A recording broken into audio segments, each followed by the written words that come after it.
कांग्रेस के राष्ट्रपति पद के प्रत्याशी सजाए हफ्ता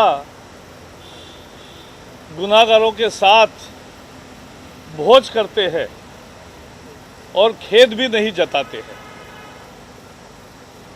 मालूम होने पर हमें उम्मीद थी कि कम से कम प्रणव दा ये कहेंगे कि अनुचित है, लेकिन वोट के लालच में कांग्रेस कहां तक जा सकती है, इसका ये नमूना है कि जो गुनहगार पैरोल पे छूटे हैं उनके साथ मुख्यमंत्री आवास पे भोजन करे और कांग्रेस उस पर कोई सफाई भी न पेश करे और कोई खेद भी न जताए, यही कांग्रेस का चाल चरित्र चेहरा है। और पिछले सप्ताह भी भ्रष्टाचार के आरोप चार्जशीट होने पर वीरभद्र सिंह जी को इस्तीफा देना पड़ा, लेकिन कांग्रेस ने उनको तुरंत हिमाचल का चुनाव प्रभारी या कैंपेन चीफ बना दिया। ये प्रचार करेंगे कांग्रेस का कि भ्रष्टाचार कैसे समाप्त करेंगे। और जिस तरह से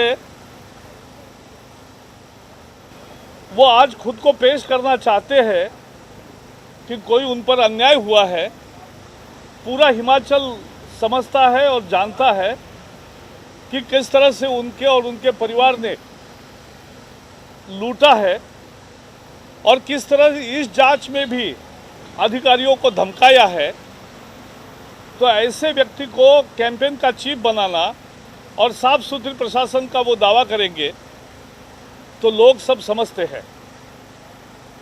और इसलिए हम कांग्रेस से खुलासा चाहेंगे कि बता दे क्या समर्थन करोगे कि आपके राष्ट्रपति पद के प्रत्याशी सजाए हफ्ता गुनाहगारों के साथ भोजन में शारिक होते हैं। We condemn this. The way yesterday Congress is exposed while their candidate for the President of India, for the post of the President of India, was at a lunch ceremony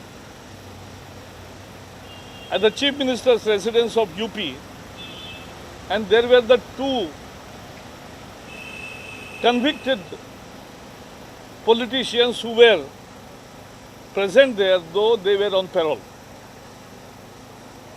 So this is what Congress stands for.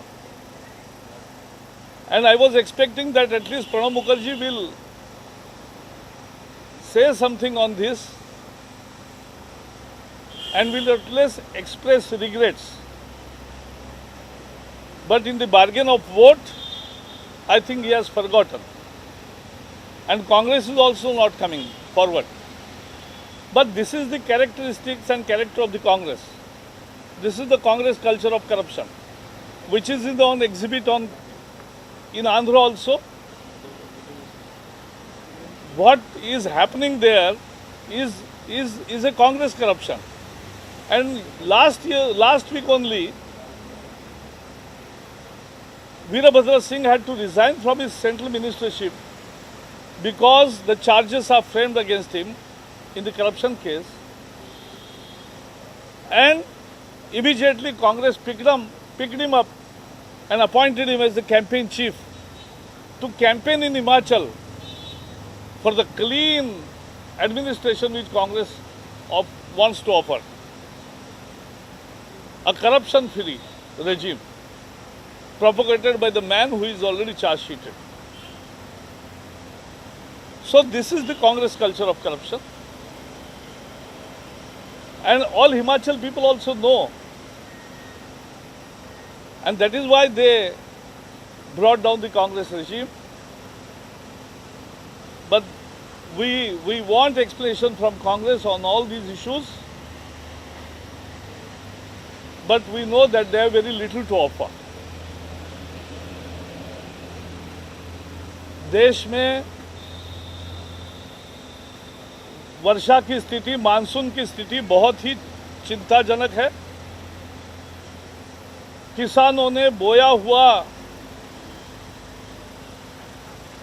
पहली बुआई जो होती है वो सब खत्म हो गई है। बहुत भारी हिस्से में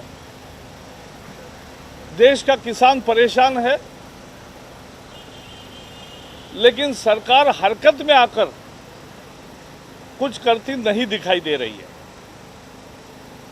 वो केवल भरोसा दिलाना चाहते हैं कि अब बारिश आएगी, लेकिन जब जून महीने में जो बुआई का समय है उसी समय अगर 30%, 40% तक घाटा होता है तो किसानों को बहुत बड़ा खामियाजा भुगतना पड़ता है। हम मांग करते हैं कि किसान के इस दर्द को समझकर सरकार को तुरंत उनको जिनकी पहली बुआई में नुकसान हुआ है उनको आपूर्ति करनी चाहिए नुकसान की, और उनको मदद करनी चाहिए। हम भी प्रार्थना करेंगे कि मानसून हो और किसान को नुकसान न हो, लेकिन जो हुआ है उस पर सरकार को तुरंत हरकत में आकर मदद करना चाहिए।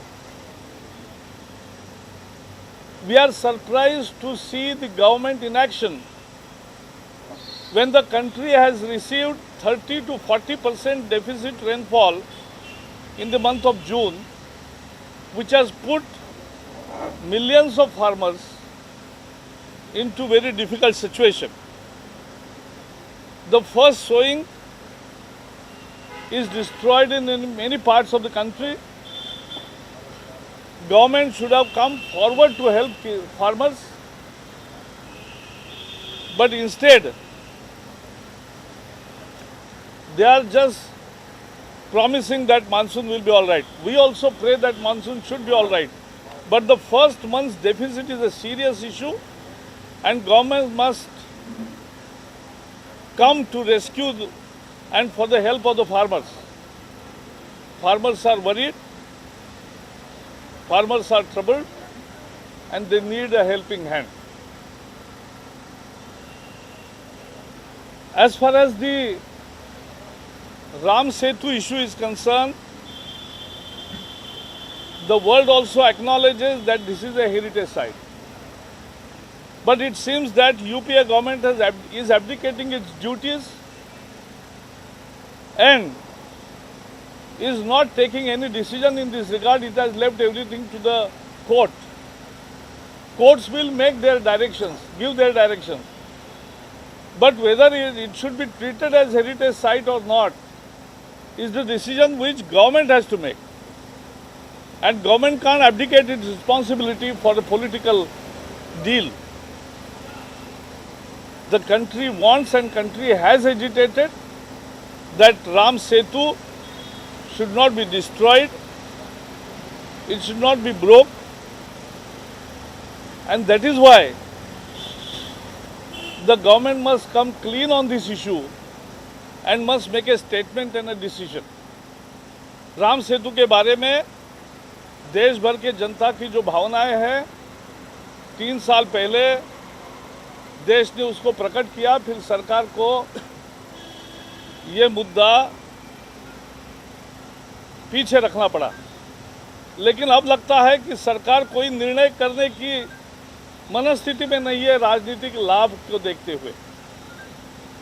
राम सेतु विश्व की धरोहर है कि नहीं, और अगर धरोहर है तो उसको तोड़ना नहीं चाहिए।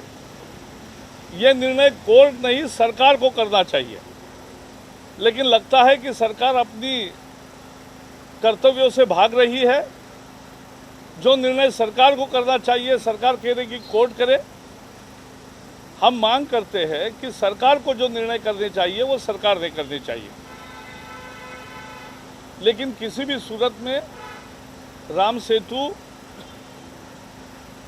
को तोड़ा नहीं जाना चाहिए। इस दिशा में सरकार के निर्णय होने चाहिए।